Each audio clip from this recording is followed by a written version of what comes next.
So welcome everyone, and especially a big welcome to Hatis for joining us today on this month's DIVAAN ISHQ. And maybe Alicia, would you like to just give us a little introduction before we hop into the theme of today? Right. So I'm gonna give a brief intro to our special guest here, Hatis. First of all, it's an honor to have you here and share your time and energy and experience with us. So thank you for that. Thank you for your invitation. Alhamdulillah. So before further ado, I shall share what we have here. The Tyrolean artist Hatis Kaufman al-Manzalawi has worked as a professional photographer for newspapers and studios since 1993. She became a freelance photo and multimedia artist in 2002. Her extraordinary photographs convey a living picture of other cultures, as well as showing the beauty of our own culture. When we asked Hatis about her spiritual journey, she conveyed to us the following.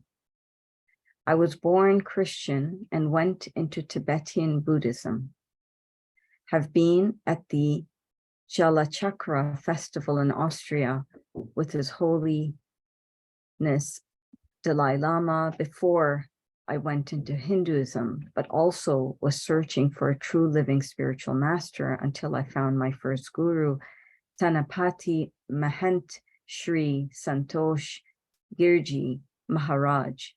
When he passed away, I became closer to Islam again and had a dream of Sahib Saif Abdul Karim al-Kibrisi that I should live Sharia and Sunnah of the Prophet Muhammad, peace and blessings be upon him. So this is Hatis in a nutshell.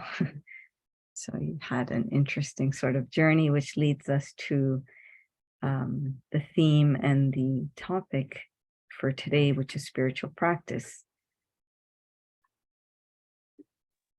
Is there something, Hatis, that you would like to add to this, bio that you shared with us about yourself before we start discussing? It's really, I was asking myself when I read all these people who got very high spiritual experiences from childhood until they grow up, I have recognized that they normally are born into very pure and clean families. Like, the background from their families, they are all like spiritual people. So I was wondering myself, because I was not born in a like, let's say, a working family. I mean, my mother was Hungarian, my father Austrian. They met each other, and my mother get pregnant. They were not married, and his family didn't accept my mother because she was a foreigner. So my mother got very ill, and very beginning when I was born, I was around 3 months, and she must go to hospital. And this time, the parents of my father, they didn't want care of me, so my grandmother came from Hungary and brought me to an orphan house because she told me later that she couldn't bring me to Hungary. It was a very difficult time. It was still the Russian inside, like communism and so on. And she also did not have any money, and also a little child, like 8 years old in this time. Yes. So later, when I started to recognize when I was a child, and I had a lot of fear because of many things, fear of darkness, fear of and light was off and so on. But I got a very nice experience when I was once alone at home with my brother, my little brother, because my parents later they married and everything was well. And I was having a vision about, like, I was born as Christian. I mean, I was also very religious, not because of my parents, but my father was pushing me to go to the church and to pray at night and so on. So when I was alone this time, I have seen like a person, like for me it was Jesus this time. Jesus is a figure of light, of kindness, of, I don't know. I have seen him in that moment where I got a very strong fear inside. I was around 9 years old, and he was saying to me, never be afraid, you are in safety, and we care about you. So this was my first very strong experience of, like, to be sure that there is something that is caring, that there is a God that is caring about you. So after I always was very interested in religion in school also. They were loving about me because I was so interested in went to the next school. I was around 12 years or 13 years old. I was interested in religions, and I wanted to read more about different kinds of religions. And I have got in this time a book. In this, when I was 13, I already was interested to become a photographer. How happened this? Because my father was a taxi driver, and one time he came home with some black and white photographs from the Olympic Games in Innsbruck for ski running. And behind there was the stamp copyright, like copyright DIVAAN, copyright Frischau. And I thought, it's very beautiful if you can put your stamp on a photo that you made. Like, it was something very impressional for me. And I have got a book in this time when I was 13. I was dreaming to become a photographer because of this happening, that I have seen these photographs with this stamp of copyright behind. So I got this book from Heinrich Haller. I don't know if you know Heinrich Haller. Is a very, very famous person. He was from Austria. He was living 7 years in Tibet. If you know about this movie, 7 years in Tibet, because he was in prison there. Anyway, he was a climber, and at the Second War time, he should go to make some exhibitions in Himalaya mountains. Like, he was a professional climber, and he went there but got in prison in India, and from there he he came out of the prison and went to Tibet, and there he has to stay 7 years. So this time, His Holiness Dalai Lama was a young boy.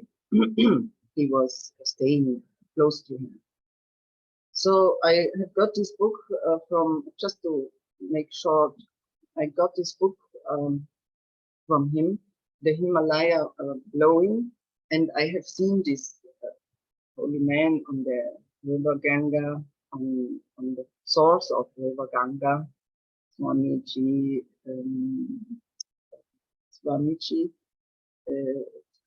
yes. And in this time, I say to myself,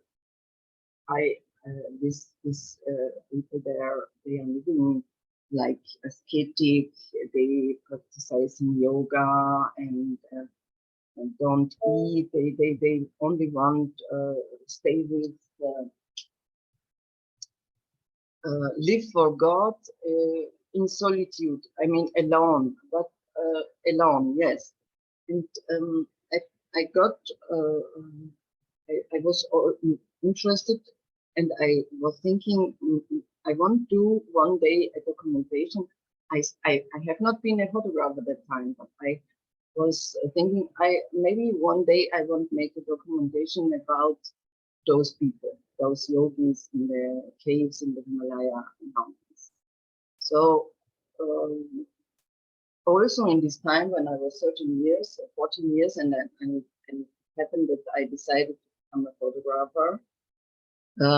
My father came one day. He was Christian, I mean, not very religious, but he teaches me to pray and go to church. He brought me this whirling dervish, and I didn't know this time what is this so beautiful with this coat, and so what he's doing with his hand up to the sky and the other hand like this, and with this head cover, and one camera also he brought, a great format camera. So I said, oh, what is this? And always was questioning myself, this figure, this nice figure, what he is doing, why he is looking like this. So okay, I started my scholarship of photography. I was learning with a master photographer, and after when I finished my school, I was already studying about different religions like Buddhism, Hinduism. Already was planning also that I would like to travel to India, to the Himalaya mountains, to the places.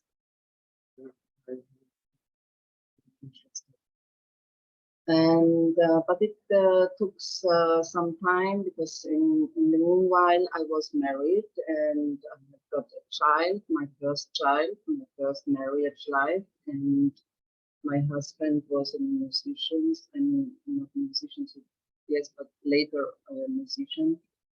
And after when we divorced, we decided to go the way of Buddhism and Zen meditation, Tai Chi, and this kind of this direction. But in this time, I already have got books about Jalaluddin Rumi, about Mevlana, dervishes, and I also have joined a group in this time. I was interested in Islam very much. I also learned Arabic the first time, but and we divorced, and he went to Malaysia and China and different places. But he brought me from his travel a book about how women are praying in Islam, because he has known that I am interested in Islam. So it was for me, because we have a child together, and we after our divorce we were like friends, like brother and sister, and we care about our son. And he brought me this book about how to learn to pray, and this book was always with me, and I was thinking maybe one day I will learn this. So I was thinking this. With him, I was also the first time in India, and we went to Ladakh and also Kashmir, Srinagar. First time Ramadan there, in call for prayer, I hear. And in the hotel in Karachi, I've seen the first time the Holy Quran in Arabic. And when I opened it, I saw the letters inside and was so emotionally touched by these letters. was asking myself, this is a holy book, maybe this is a holy book. And I would like to know this book one day. I won't read it, I won't understand it. And maybe also these letters I won't learn one day. This was the first experiences with Islam. Then after our divorce, I got married with an Egyptian. He was not practicing Islam. We had a child together also. And I was, after this experience, I was not interested anymore in Islam because I was thinking that this could not be Islam, what we were living, or this is some. I didn't like Islam anymore, so I started to go deeper inside Hinduism. And after the second divorce, I decided that I won't go on my own journey. This time I didn't think about anything of like marrying again, or I was thinking I will follow my dreams and my interests, like knowing more about religions. And went to India again and again and again. And in this time, it was 1997 until 2004. I was in this time a photographer for newspapers, and I wanted to make a documentation about those holy festivals on the Ganga River, where the yogis met every 4 years for gatherings and to cleaning and purifying themselves into the rivers, into 4 rivers on 4 holy places in India. And during 5 years, I think, I have made my documentation where I was dreaming when I was 13 years old, making a documentation of those yogis who are living in solitude in the caves in the Himalaya mountains. I was reading a lot of books of different Swamijis that were really living months and years in caves, introduced by their teachers, living a spiritual life. And I have known a Hindu nun in Germany. She was living 11 years in one cave because there are different orders, and the orders of the yogis that are living in the mountains in very close solitude in caves and so on. They are the first order of all the orders of the yogis. I was interested to know about them, and through her I met my teacher, from whom I learned also mantra, was very helpful for me, and was a big change in my life, because I was searching for somebody who could give me, who could guide me through this path of where I was walking in this time. So it was a very nice time, because I had learned also Hatha Yoga. I was practicing both, and I could handle my daily life easily. I mean, with these practices, I felt myself strong. And but later on, this was the holy festival at the Kumbh Melas, where the yogis are dipping inside the Ganga River to purify their souls, and cleaning themselves from all the dirty they got for many years until they go to the next Kumbh Mela. Kumbh is the pot and the nectar of immortality, they say. And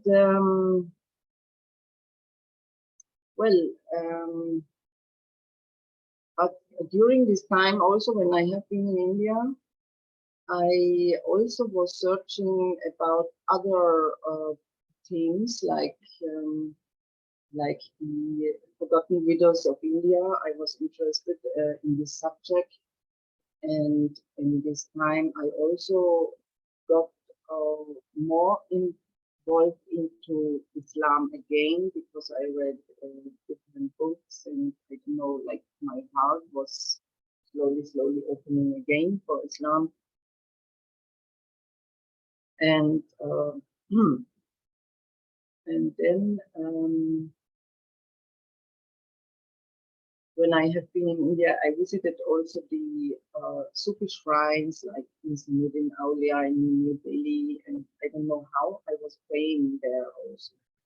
I was praying there. I asked God to guide me on the right path, to guide me, because after I have seen this, how the widows of India are living and they're treated by the family, I was thinking that this is not correct. I mean, the nation who is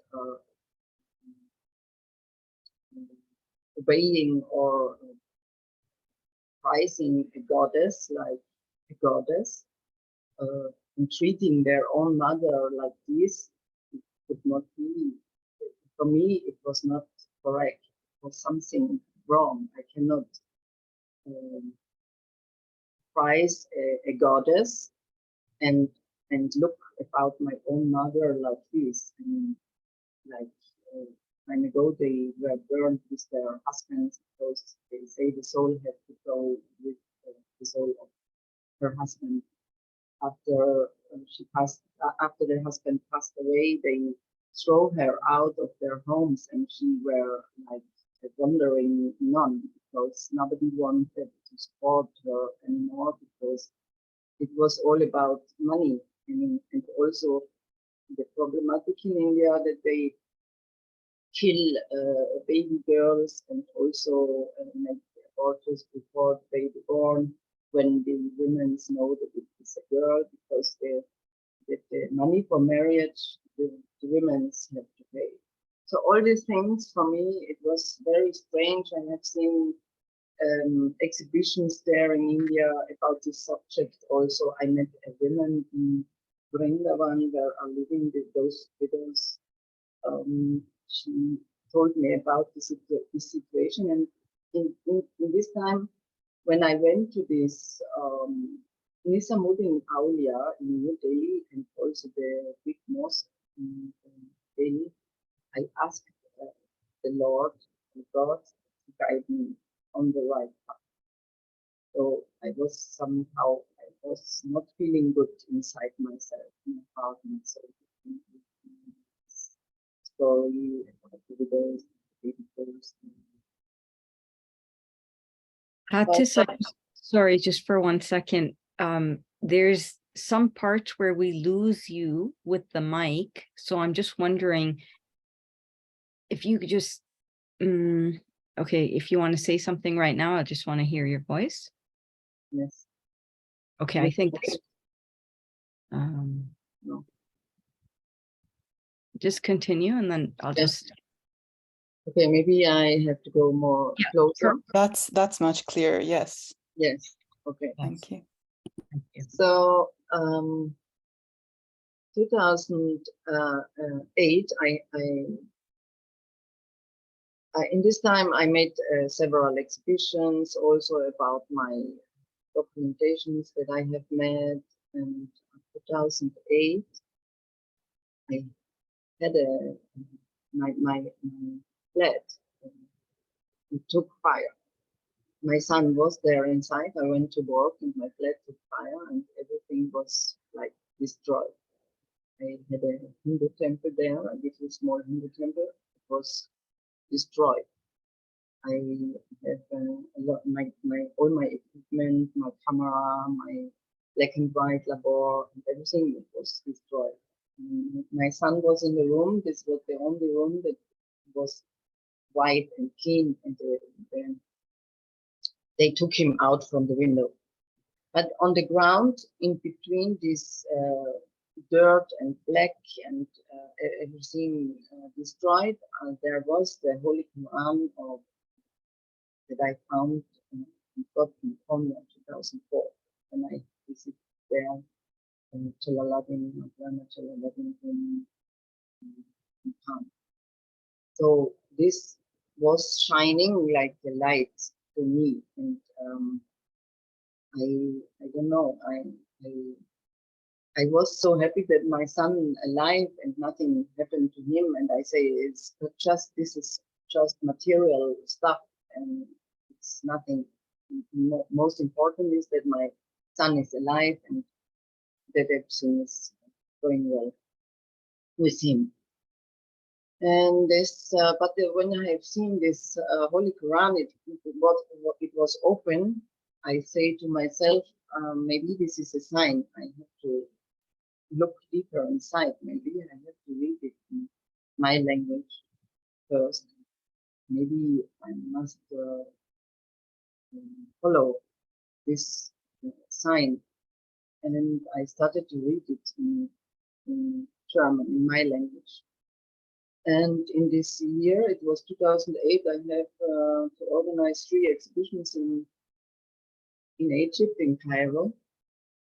And I didn't, it was in March, this fire. And in May, I should go there for 3 exhibitions. I didn't want to go there because of this, everything was like, you have to get a new flat. But everybody was saying, no, you should go, you should go. And they made charity events so that the money came and everything could be organized, because my negatives, my pictures, they have been saved. It was also like a sign. And I went there, and some people, they say to me, it's amazing how beautiful are your pictures, are light. And they were so impressed of the exhibition. And I don't know how, I asked a woman in the exhibition there, I asked her, can you organize for me? I want to become Muslim on my heart. I don't know why, maybe because this and this happened. And I converted into Islam in this time when I have been there.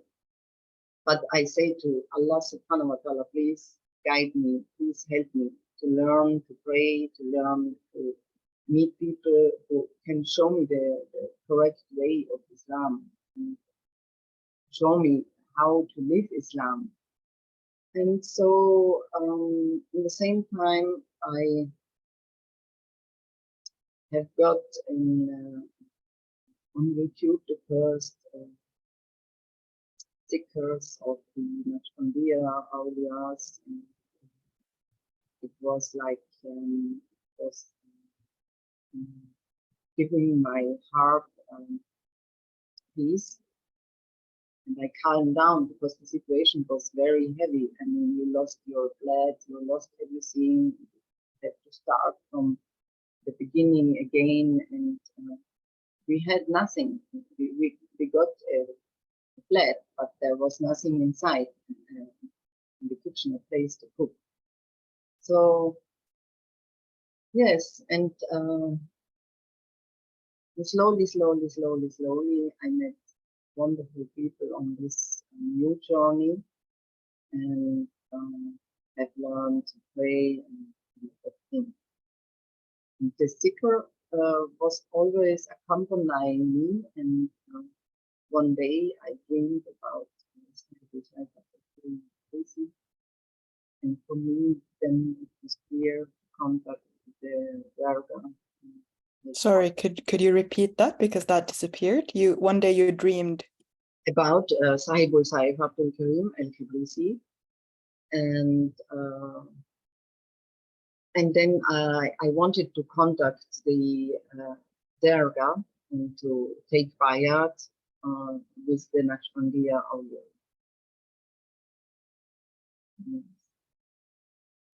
Wow, what a journey. Yes. Thank you for sharing.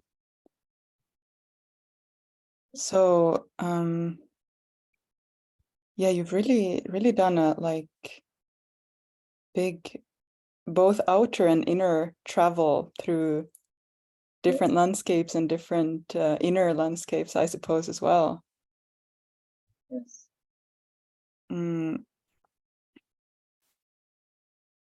Do you feel that there is what has been guiding you all this time? Because since our topic today is spiritual practice, what has been the guiding light for you? Really, intuition. It was like intuition. Intuition, yes. Signs, and like I dreamed also several times about my Guru Tanapati Mahamstra's security. When I dreamed about him, like he was calling me by phone, like I have to go to India again. You know, it was like some. Also, the dream about the festivals of the yogis. I dreamed before I went there. Yes. So it's always been pretty clear for you where the path is leading. Yes, it's just intuition. I got the books that I needed to go to my journeys, and I studied and read it and wanted to go to special places, holy places, most of the time holy places. Hinduism, Buddhism, Islam, and also churches. I mean, in India, you can find everything. But was always intuition. Nobody told me to do this or to go there, or like, sometimes they gave me advice where to go. Yes. Inshallah. But you were equally guided through the dream realm, which was quite specific. Yes. Yeah. Yes, right. Right. And after, when I was living with the Hindu nun from Germany, I could also talk with her about my journey, where I had to go next time, because she was keeping care of my son. And I made the documentation then. Yes. And it seems you've been able to keep a very open heart, because considering many people choose one path and then they have a very hard time looking outside of that specific doctrine or Yes. Religious framework, but you've managed to keep quite an open sort of, Yes, you've been led, followed.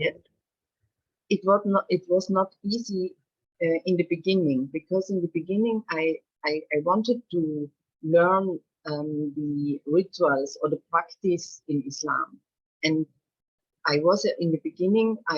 Before I took bayat with my Shaykh, Dr. Lokman Effendi, I was somehow a little bit too extreme. I was too close.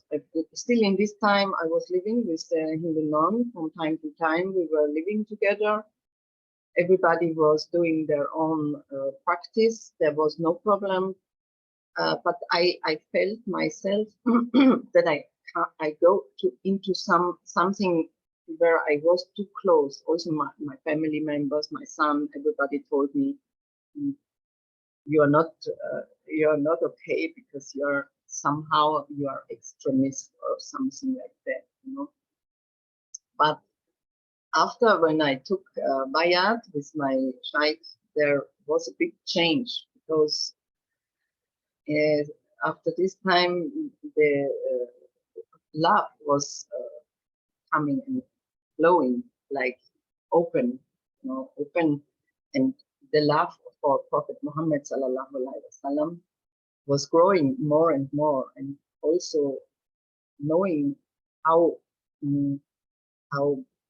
generous, how kind, how he handled this all family, with neighbors, with the people, Christian, anybody, animals, nature. I open myself again because in the beginning, when I started to learn to pray and all this practice, I was a little bit too close. But we have our journey, and as you see how I went through different journeys, we are in several stations, and we have stations, and we have to respect each other, and we have to find each other on the point where we meet each other. It's always into our own self, our heart. So we should never judge anybody.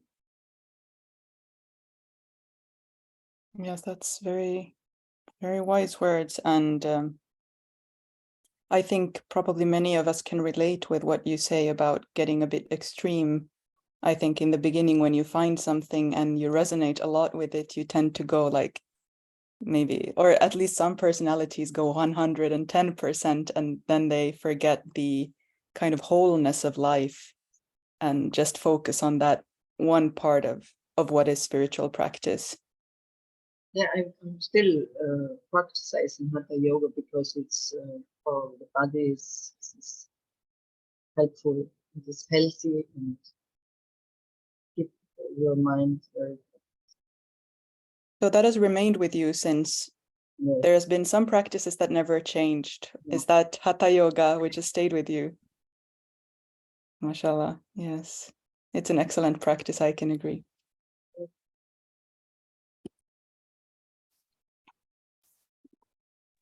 Hatis, are there any spiritual practices that are near and dear to you that you would like to share along the journey that you have found, or perhaps right now?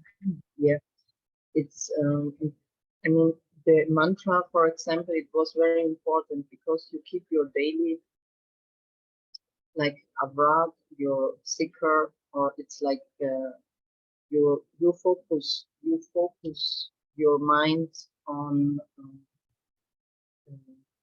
oneness with the one, and you keep your mind clean from thoughts, and doing mantra or sikr, it's like you don't allow any disturbances or bad thoughts or energy come into yourself. It helps to keep yourself, inner self, clean and pure. More, I think it's like this, more you practice these things, the more you can keep your mind on now, here, at the moment. It's similar. I mean, it's really similar because you feel this oneness, because if you enter this, you don't think about anything else. And you have your connection also with your master.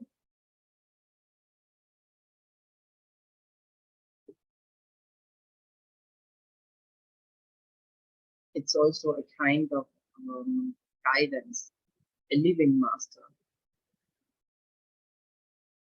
Yeah, it seems like your journey's been constant, not just a simply seeking, but there's this presence of a master and a guide. Yes. Various paths that you've had. So while seeking, that was, you know, it came hand in hand with your wayfaring. Are you still in touch with any of the previous ones, if they're living still? With the Hindu nun, she's from the same order. Yes. Sure. The one who's been in the caves for about 11 plus years.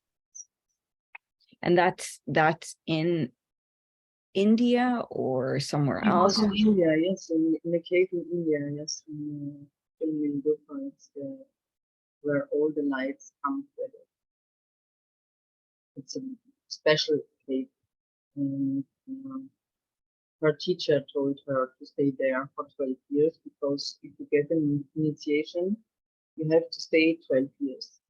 But after 11 years, she left because she has to go back to Germany to get her passport. Otherwise, she couldn't go outside anymore from India. So she left, and to renew her passport. It was not possible to renew. If she lost, she couldn't go outside of India. And it was the time when she came, she was helping us a lot.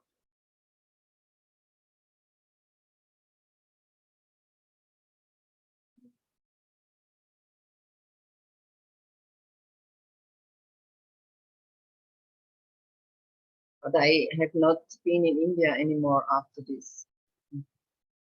I finished we finished our book together, and after this I started new work. So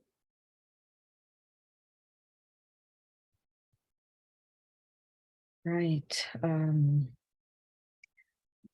We want to open up the floor for any questions in regards to spiritual practices that anyone would like to, because what we find constantly in our space and among the seekers is consistency.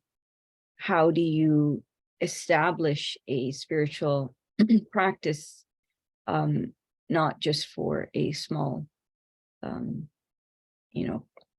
timely phase, but how do you keep that consistent?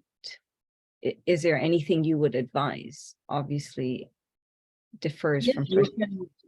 I mean, the practice of zikr or mantra, whatever it is, you can keep it all the time. I mean, you can keep it all the time during the day when you have to go outside, when you have to go in between the people, you have to go to town, I mean, keep yourself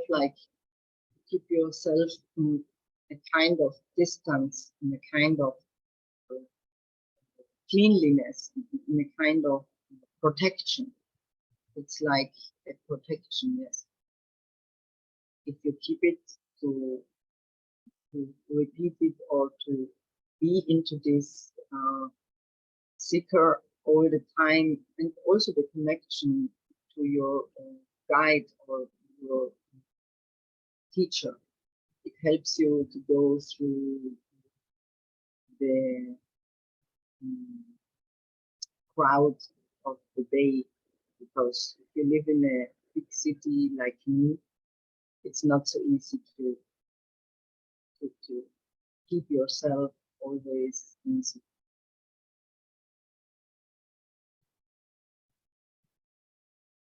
But it helps because you can handle with anybody very calm and peaceful, and you are always in a state of compassion.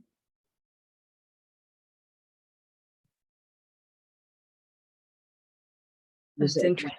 Did you just say state of compassion? Yes.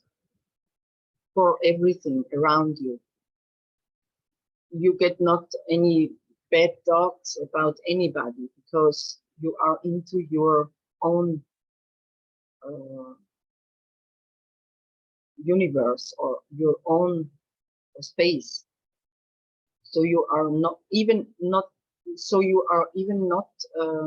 never in a state to judge anyone.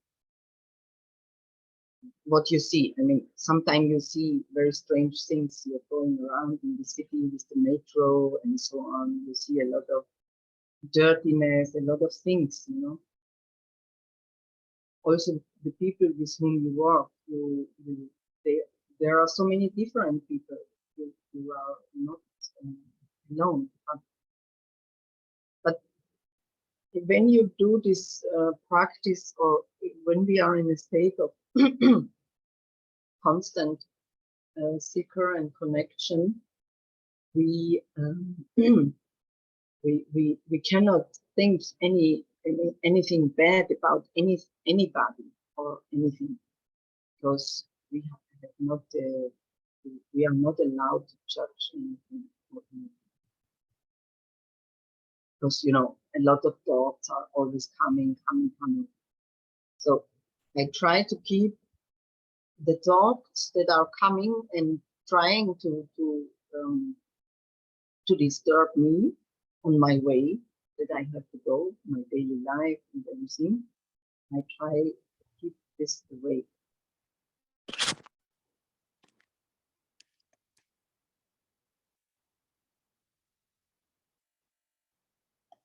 Assalamu alaikum, Sister Hatis.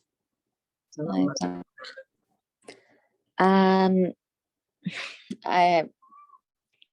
I keep fighting the same battle. I keep going forward and doing the work, and then I get mad, and it's just like now my heart is closed, and I know that on the path there's like you get tested with so many different things. Like in the Quran, it'll say you test with famine, you test with everything.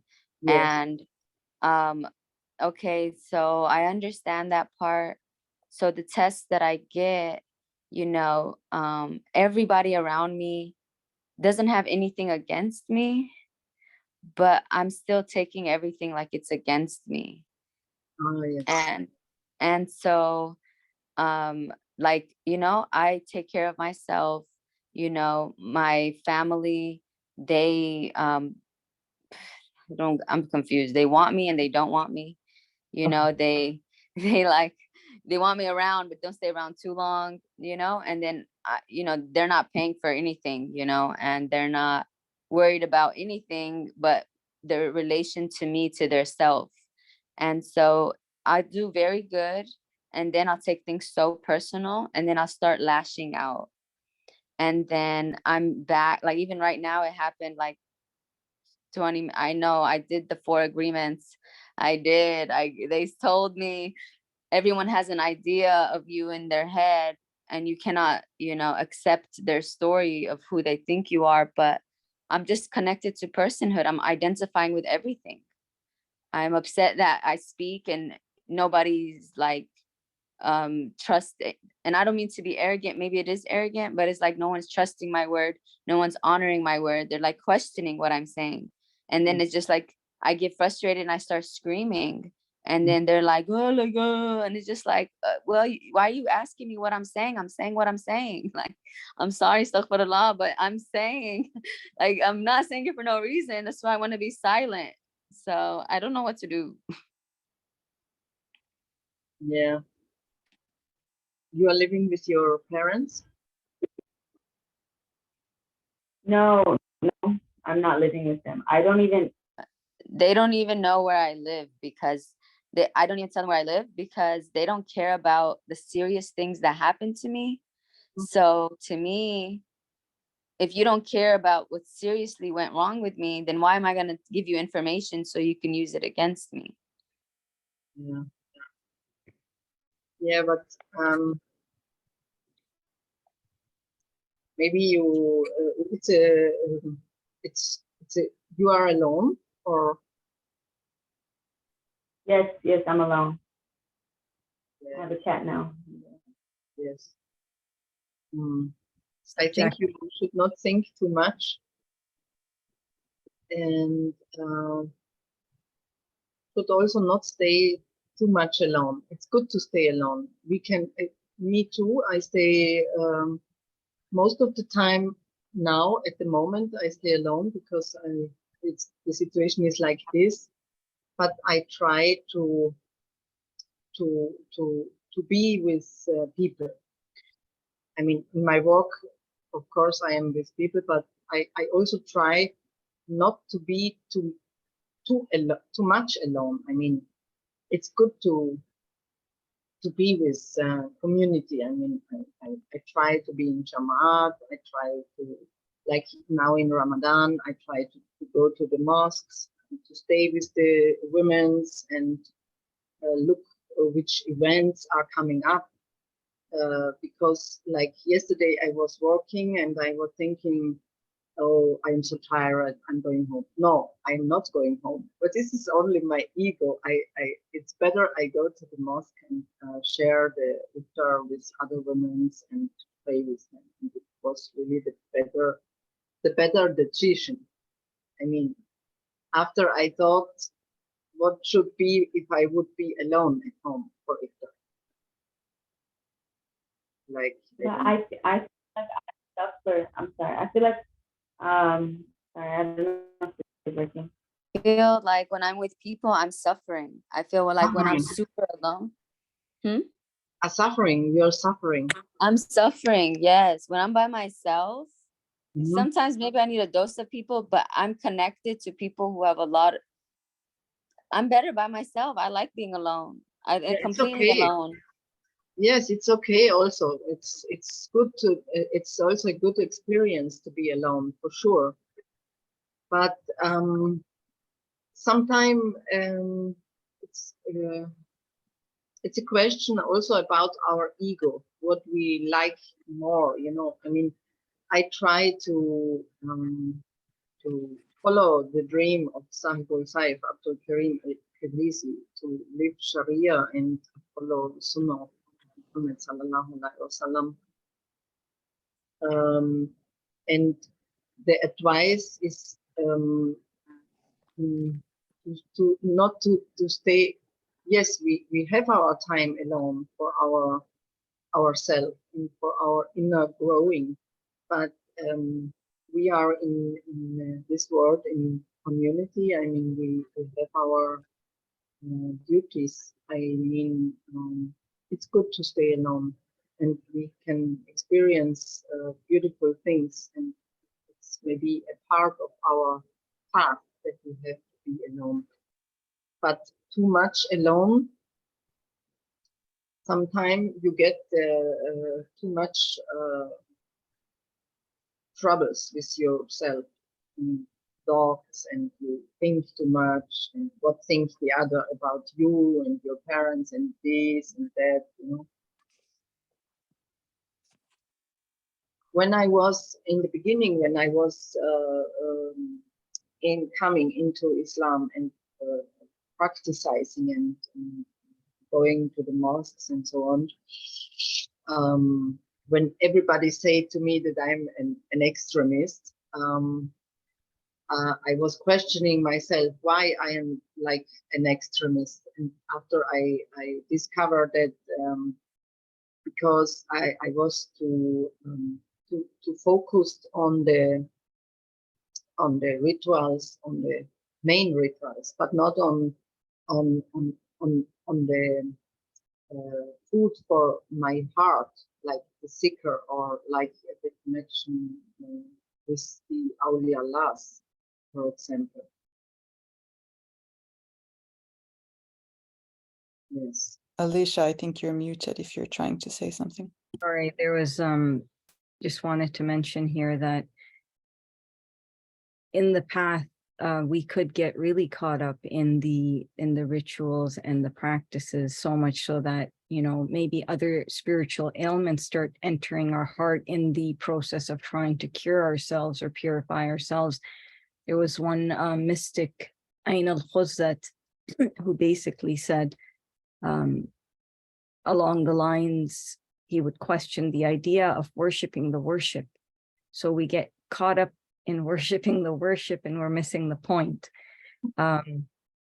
So I guess, you know, even in regards to what Noor is expressing, I'm sure it's mirroring what a lot of us feel to varying degrees.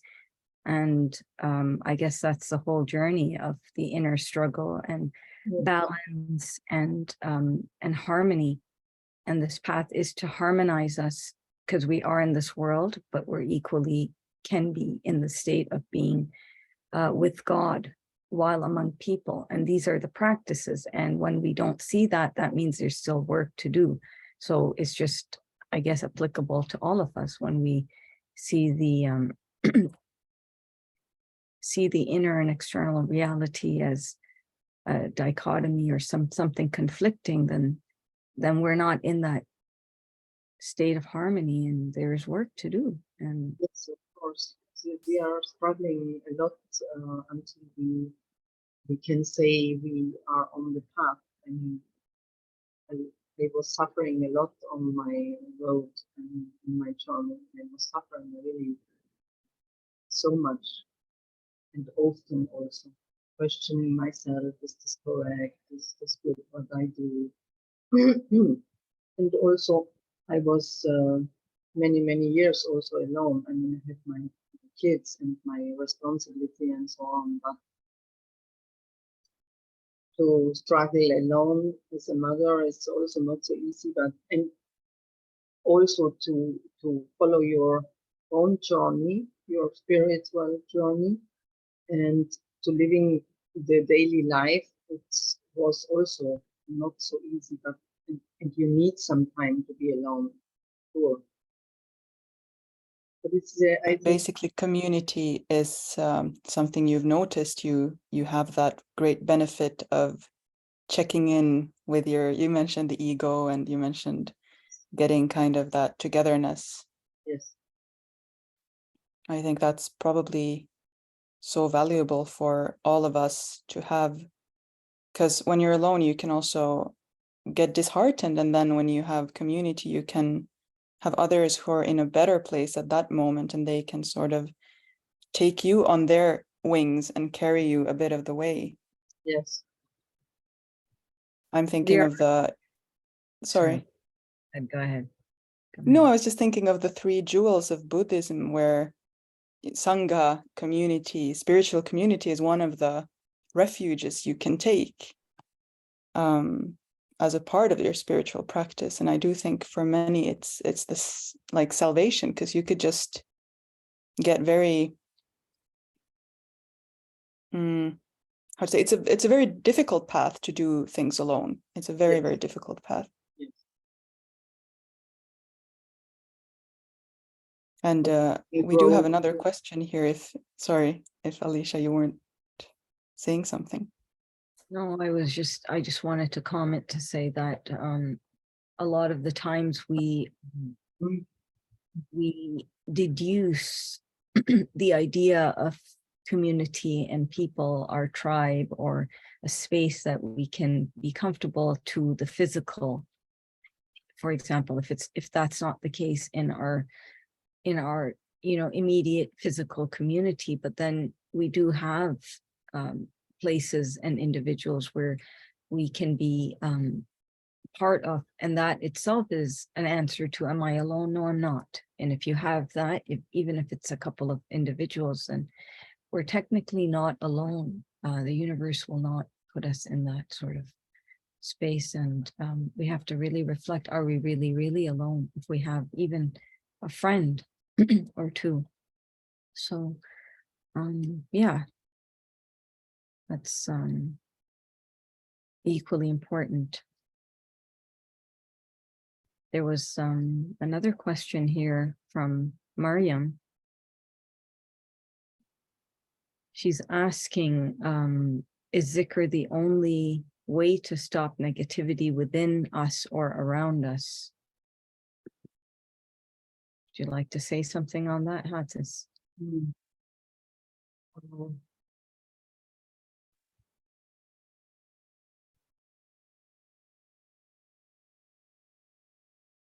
It changes. It changes your I don't know, brain, your thoughts. I mean, sometimes when I forget to do zikr, or when I feel or I see I get again too much involved in this crowd world, I feel that the energy is going down. It's like you feel yourself sometimes depressed, looking all this crowded and dirty world, and but it's not good to be attached to much of this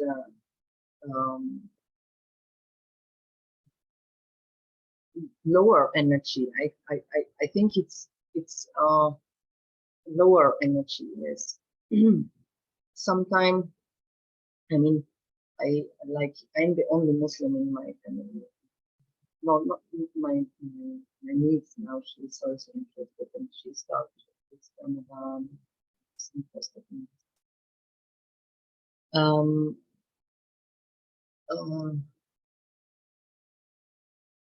yes, I think it helps to keep yourself emotional in a higher station, especially if you do a lot of salawat. It's like, I don't know, it keeps your heart out of this dirtiness around you.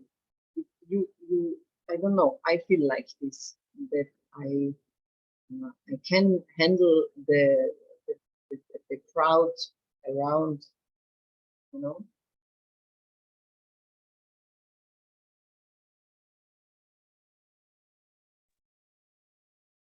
Would you say the purpose of a spiritual practice is to,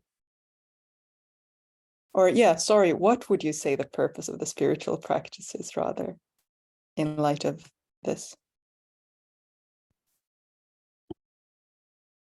Purpose. How you can explain it in another way? Purpose. Because I'm thinking many people probably are, including myself, struggling sometimes to find meaning in rituals, for example, or practices, and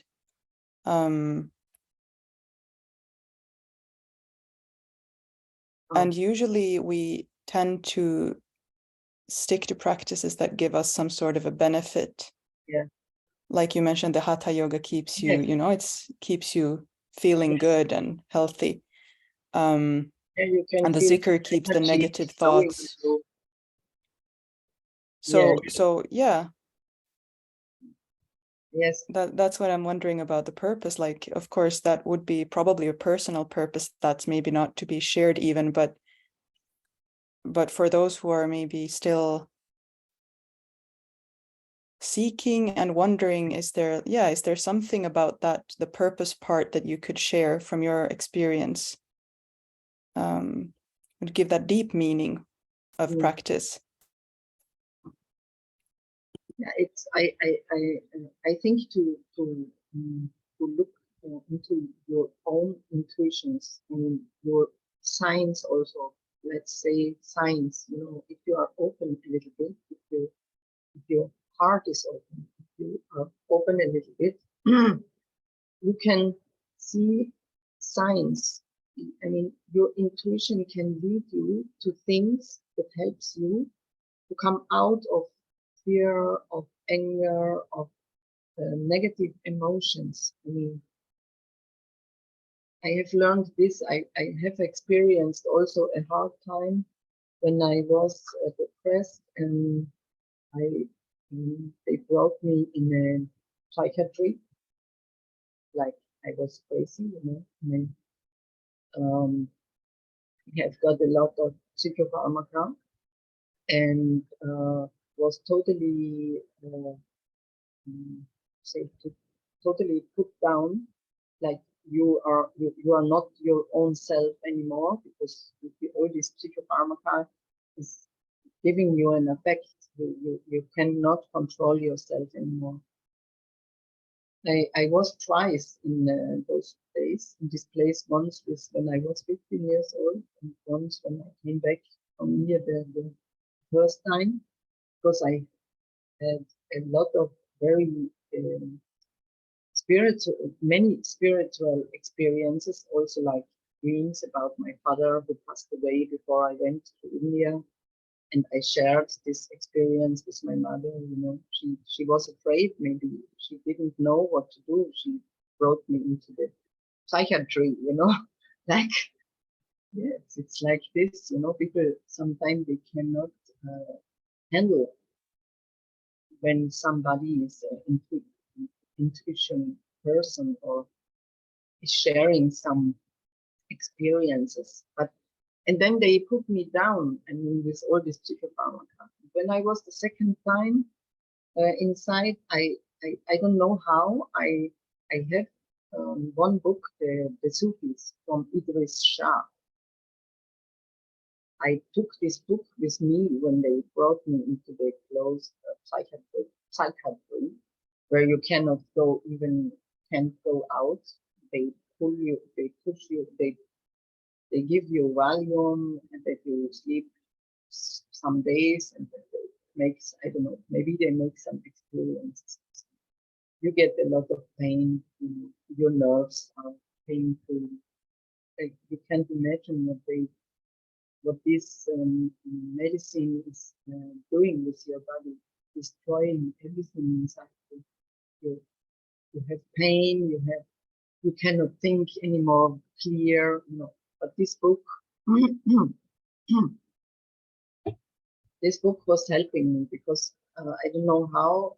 Sometimes when I have some moments inside this psychiatry, when I have some moments to be able to read a sentence of this book, I was focusing sometime. It was also a sign, maybe, because I was focusing on some words, some sentences of this book, because I couldn't read much time, because I was, after I slept again and so on. But sometimes these points, they keep myself awake, even if they tried to push me down. But it's the science and your intuition, your own self. It's always searching for benefit, for something good, for something positive. It's our nature. Our nature, our soul is naturally searching for something positive, not negative. I mean, that I experienced negative things, like I was having all this fear because of my childhood, or because I have been placed with orphans. These are also maybe traumatic situations. We have sometimes traumatic situations with our family and people or some. But I think if you believe in your own self, your intuition will lead you to the signs or to the people who could help you. Yeah. And this book in this time was helping me to come out. I don't know how, but I went, when the doctor was talking to me and he's saying this and this, I said, I don't know, this is not the place for me to stay. I'm not sick. Even if you won't tell me that I am sick, I won't go out from here. I don't want to stay here in this hospital. And after some time, every time I say the same, I don't know, when I have known that I have to go to the doctor, I just keep some sentences. And on this book of Idris Shah, there was also a girling there. And really this, I don't know, like it was something was helping me to be strong in the situation when I had to confront the doctor that I'm not sick or ill, that I'm normal, not.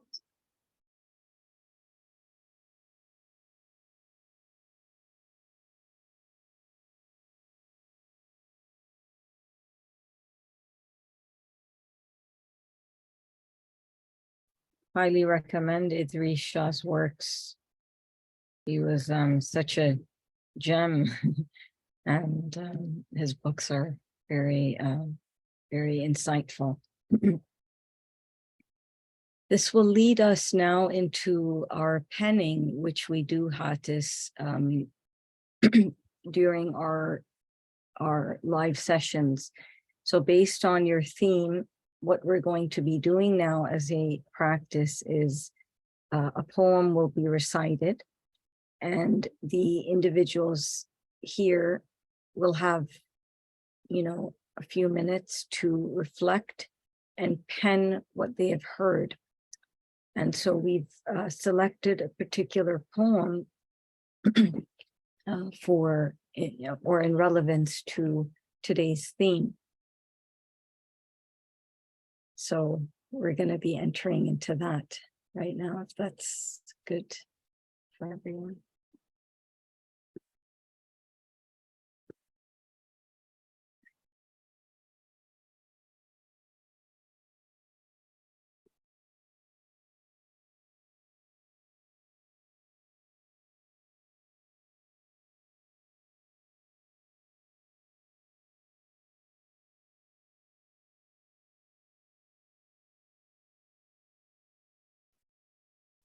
This particular poem is by Jalaluddin Rumi, and it's called The Ladder to Heaven. The worldly sense, excuse me, the worldly sense in the ladder to this world, the religious sense is the ladder to heaven. Seek the well-being of that sense from the physician. Seek the well-being of that sense from the physician. Beg the well-being of this sense from the man beloved of God. The spiritual way ruins the body, and having ruined it, restores it to prosperity. Ruins the house for the sake of the golden treasure, and with that same treasure builds it better than before. Cut off the water and cleanse the riverbed,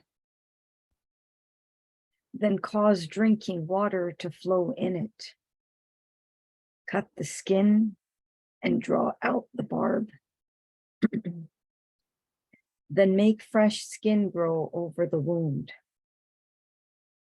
Raise the fortress and take it from the infidel.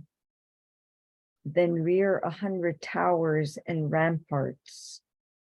Sometimes the action of God appears like this, sometimes the contrary.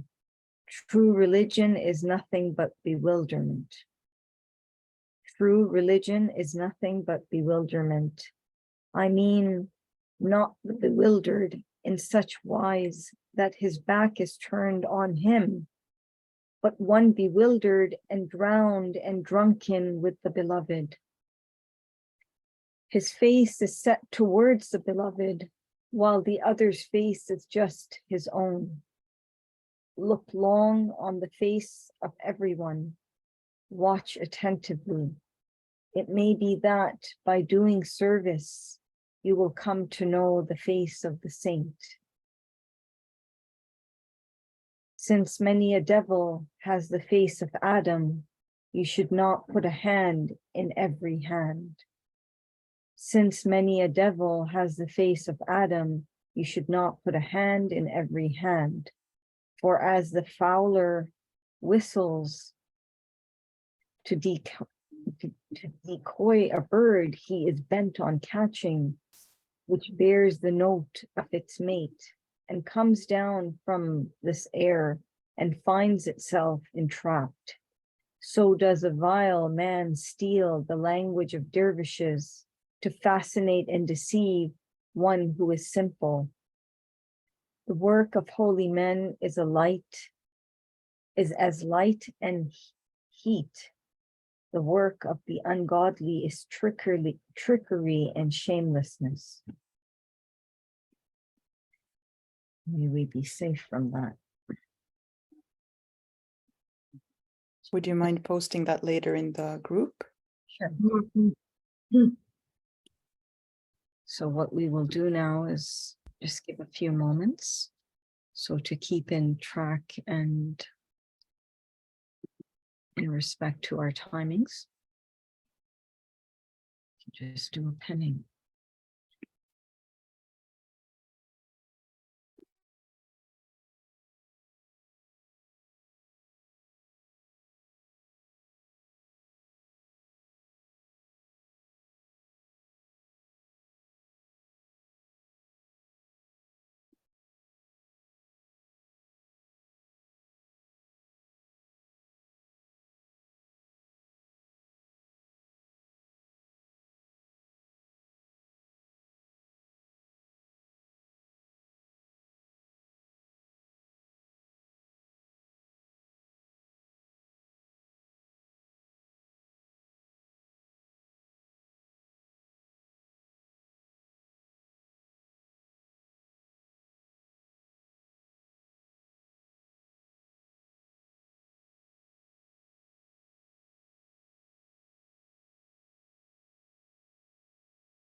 Okay, so if we have anyone ready, then please unmute yourself and share.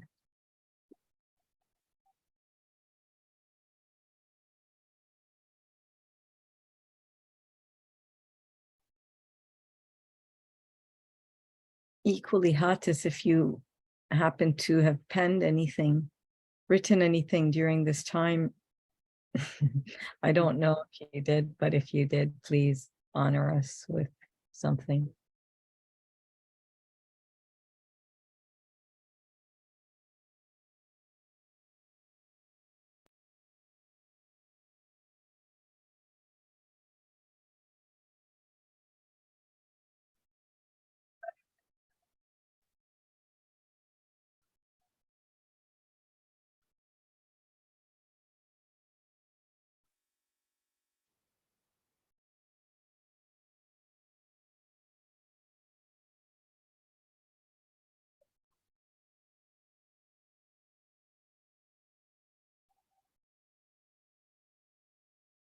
The silence is thick today.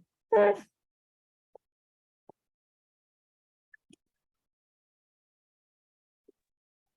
you want to start, Alicia? Kind of speed things up, or is Hattis ready? Do you have something? Yes, just a moment. First, the call for prayer. Sure. Adab.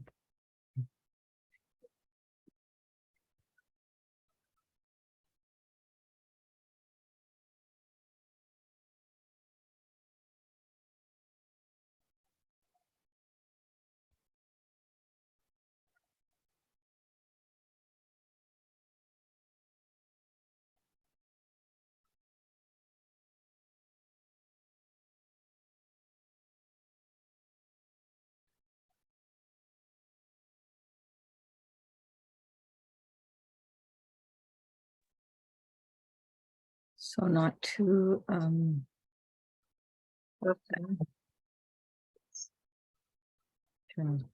You hear the call for prayer or no? Ah, okay. It's far away for you. Okay. So I can, it's just what is coming to my mind. Reflections of our own self to others teaches us always something about ourselves. Keeping connection to our own intuition through our open heart shows us our own journey through our daily life.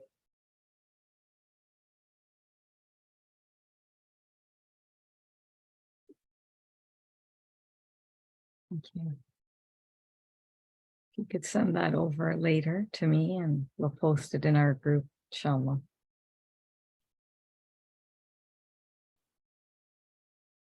Okay.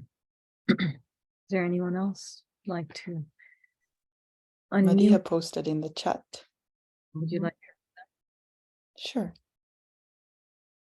Guided by my dreams, I climb ladders into clouds to take pictures of the lone suns that sit in enlightened darkness. Like the one who sat in his cave long ago, visited by an angel who said, read the signs, as many around you as within you believe.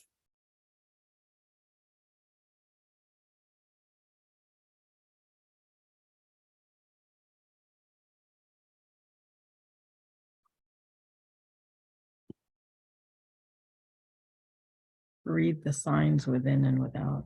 I like the elaboration on Iqra. Thanks, Madiha.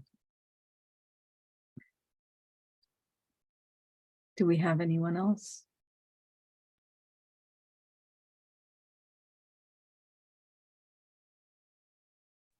I got one. You've been running away from yourself across the continents and sea, between in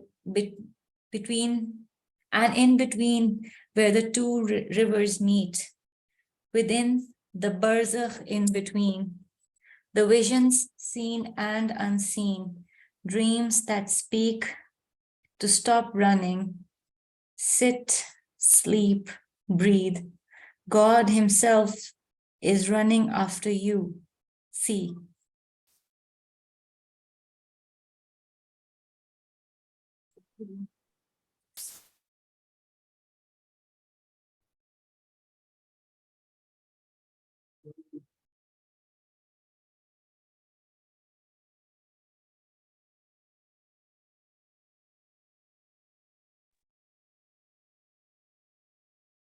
We have Mariam and Noor and Louisa. I think I'll read. I read just a few lines. The path calls to ruin oneself to see the holy face. The path full of torment, wine of the holy sage. Light is the guest only in the house of darkness.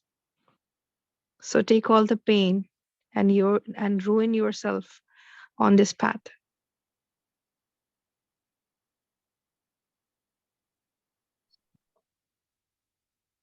Beautiful. Thank you. Shabash. What was it? Light is the guest only in the house of darkness. Is that what you said? Yes, because light cannot appear in light. It has to appear only in the darkness.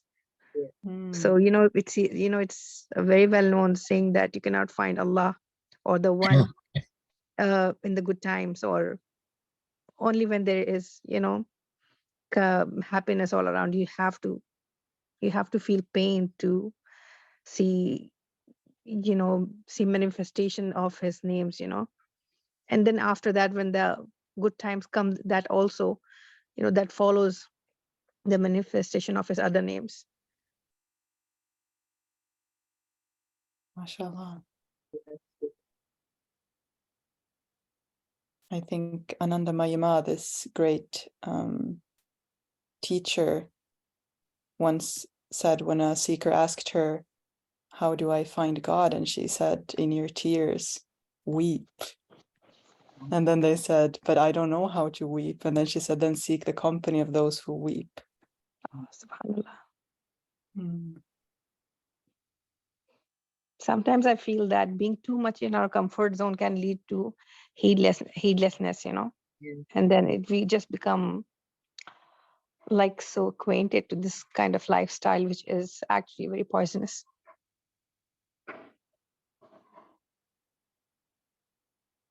Please, everyone, if you just remember and would like to share these on the group again so we can enjoy them also, reading them through again.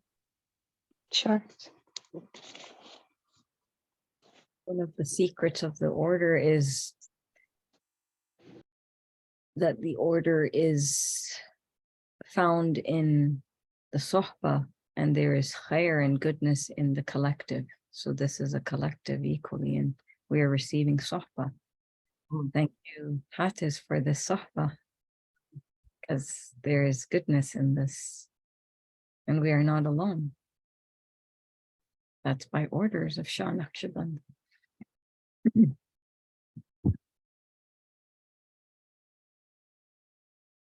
Noor, do you have anything that you'd like to share or write? To be honest, I have the manifestation of the darkness right now, and everybody has smiles on their face. And if I start reading, them smiles gonna go. I'm serious. So I think it's better I don't read. Please, if you just, if you have something you'd like to share, there's nothing, no smile is complete with the opposite. So this is the two sides of the same coin in life. The bigger the joy, the bigger the sorrow. I wish it wasn't so, but I guess I'll read what I could understand what I wrote. I think it's none of him.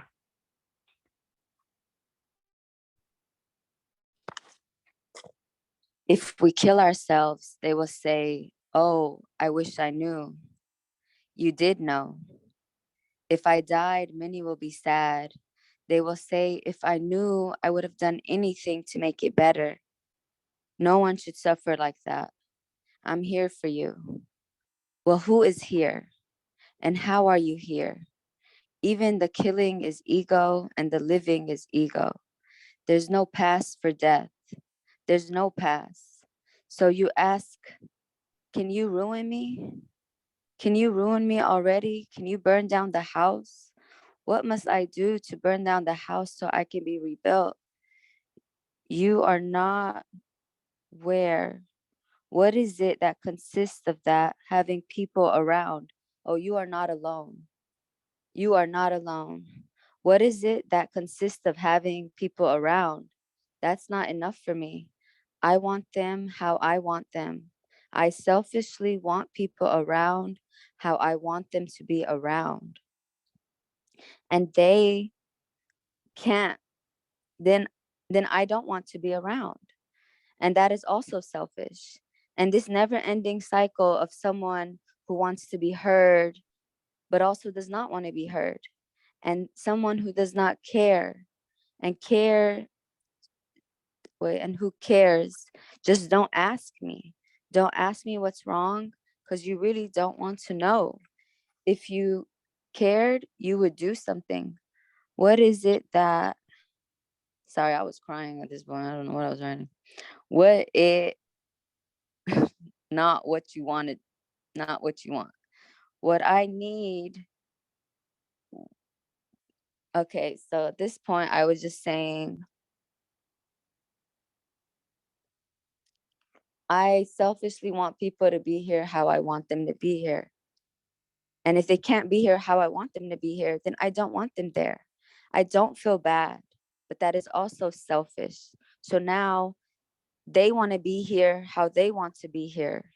So now I'm selfish one and they're selfish too. Me selfish, I need to be right. And you selfish, you need to claim you are helping.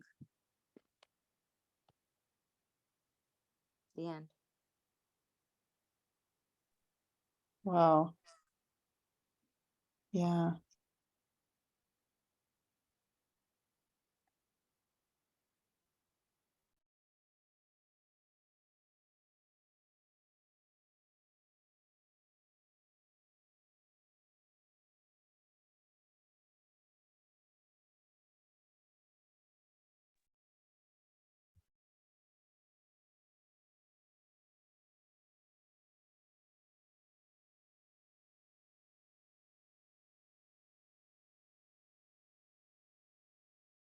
Multi-layers. Lisa, do you have anything? We should start wrapping up. Sure. But May, I think, also hasn't, I don't know Wow. if she's written anything. Yeah, I have something. Bismillah. How often have I put my hand in the devil's masqueraded Adam? Spiritual practice with advice to desist, yet social conventions I am doomed to resist. Your way is against the tide, to save the fish from being shark's bait. Yet how often do my habits persist? When will I enlist fully, wholeheartedly, unwaveringly in the way, for me to trust the Prophet and his trace, the Sunnah and the Ahlul Bayt? Yet is this boredom or sedation before the medication I was consumed in the Sangha I do not see. Now all spirituality feels like make-believe. By the blessings of this month, we pray that from the practice we do not stray. If my mind is a captive, then this heart will it be saved? I don't know what I mean. May it be saved.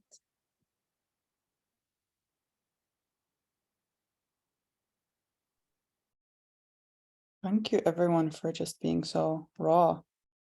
It's really, I was thinking about Noor also when you said, you know, everyone is all smiles, but we usually see the smiles of others and then we don't see, unless people dare to expose them, we don't see the wounds, we don't see the tears, we don't see the hurt and the brokenness.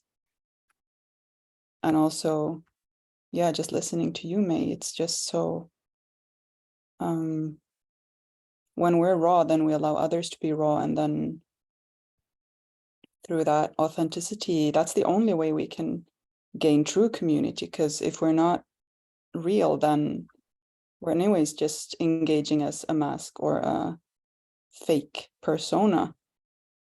So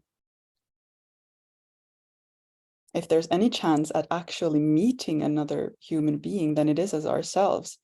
And then, yeah, then there's the risk of not them showing up as we want them to be, or us not being what others want us to be. But too bad, we are what we are. So I'm just very grateful for even being given a glimpse of, you know, what every one of you is saying and writing, because that's, I think, to whatever degree, a portal to, you know, a piece of your soul, at least, that you grant, you know, us access to. So that's invaluable. Thank you. Thank you for even highlighting all this in a nutshell.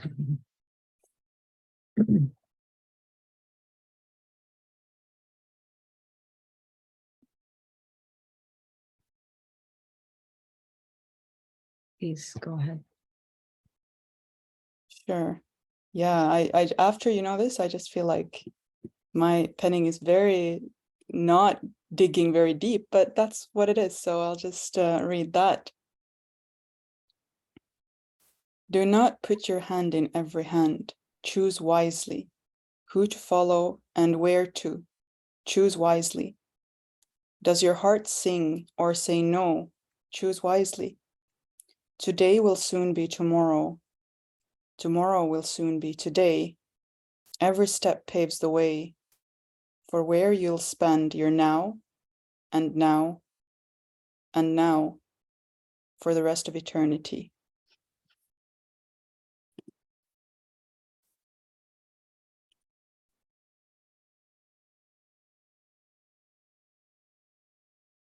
Do you want to wrap it up with your poem, Alicia? A journey of a lifetime captured in words. Can poetry and film do justice to the journey? The sojourner and her states. We seek transmission. We seek transmission to bring us to understanding from the Saki who pours through association, this heart-to-heart connection. We will receive what poetry and words, lectures and screens could not bear. Perhaps if we sit in sohbah, that may itself be the secret of all practices. The end. The secret of all practices.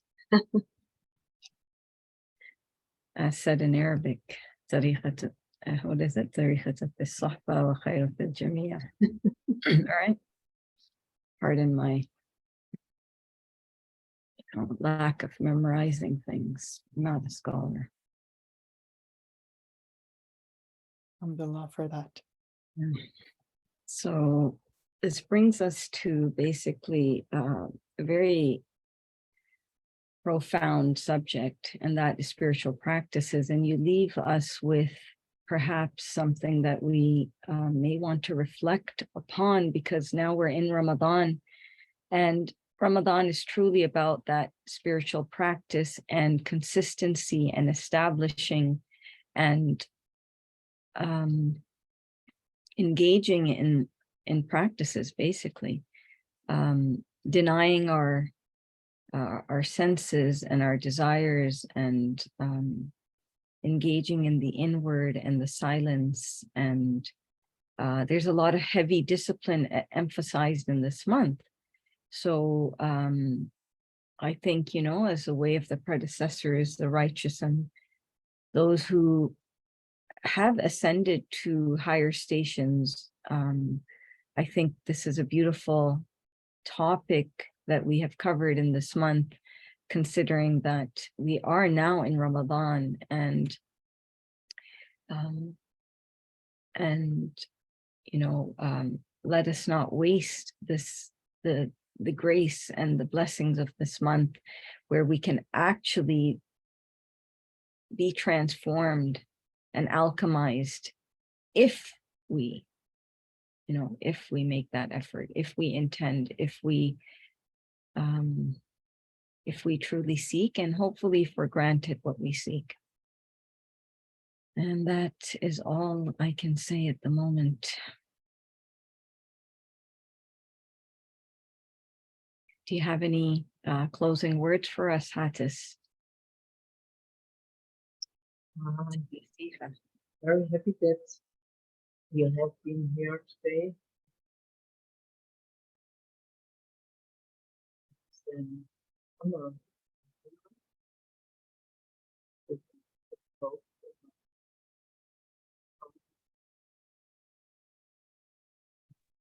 Journey never ends, and this journey in this life is just a very, very short journey for every one of us. The dimension of the journey in the whole existence and universe is much greater than our little journey here. And may Allah subhanahu wa ta'ala give us the possibility to make something of our journey for our own self and happiness. Inshallah, Ameen. And I think there is just this last little 2-cent comment of mine is that it seems very purposeful that we heard half your words and half the time we didn't. I don't know about everyone else, but there's a lot of times where I missed out. But I think that is the secret, because you're not, there is the spoken and the unspoken, and then the knowing, and then what is actually transmitted. So it's good to not hear everything, and it's good to be missing in action, I guess, many times, as much as we want to be aware of things. So there's a little bit of that mystery. What did Hattis say during the soul hears? It's not the ears anyways, in the end. High five. So that's good. And alhamdulillah. I also wanted to say that when she has in very simple words, it's a whole journey of finding God in so many things, and she just narrated it so simply, and there is just so much to it. I was also thinking we could also request Sister Hattis that, you should write your own autobiography. And you said that there are stations everywhere, and we can't underestimate any station. And that is what brought you to where you are now. And, if you just write on it, this is the need of the time, this whole journey. Inshallah. I can definitely agree with what Mehtab is saying, yes. And Madiha says also along with the photography, yes. Yes. So maybe Hattis, this now guidance comes through very clear voices here. The physical realm is speaking. There's a need for your book. Inshallah, that would be, very, very amazing. So yes, I also, now that Alicia requested a last little final words, I was also thinking, is there something you can just, one practical advice that you would want to leave us with for what makes your spiritual practice beautiful, or what is something very simple that every seeker could, yes, just something as a beautifying thing for Ramadan or for the rest of our lives, if that's what's meant to be, something you would say, this is something I found. really salawat for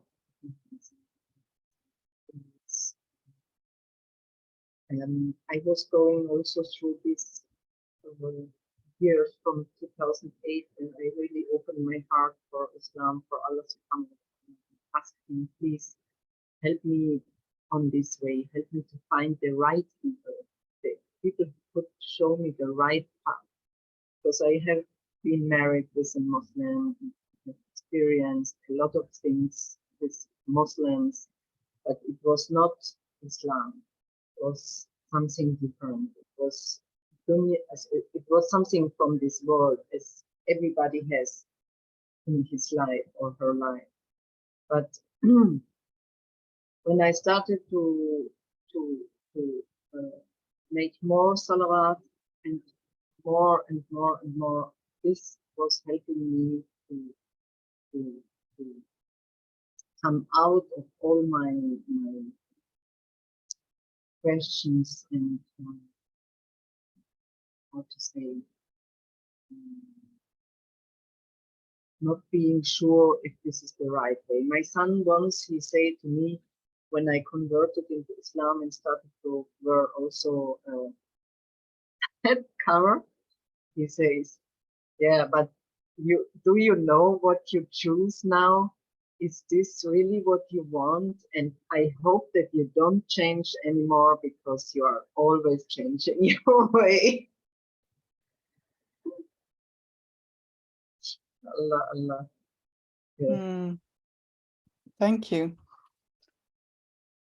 So inshallah, we'll take that with us when we conclude the session. So thank you so much for I'm so happy joining that us. I've been with you today. And may this Ramadan will be blissful and fruitful for our healing and for joy throughout our life. And yes, We have a salawat maybe we can end with by May. Do you have any salawat? A small one. We can bless the gathering before we close the circle. I have the salawat that you shared last time that I translated. Sure. Is that okay?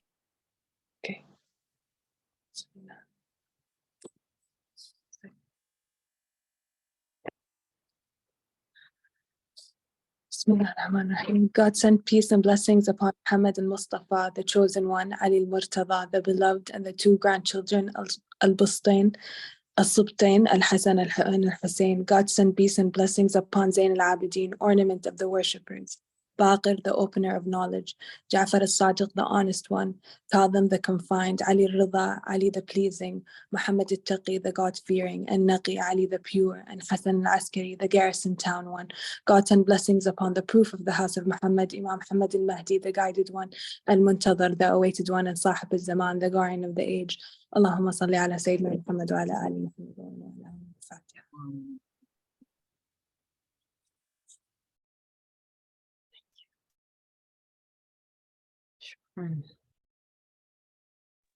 Thank you, Hatis, very much for the sahba, and thank you, DIVAAN Ya ISHQ.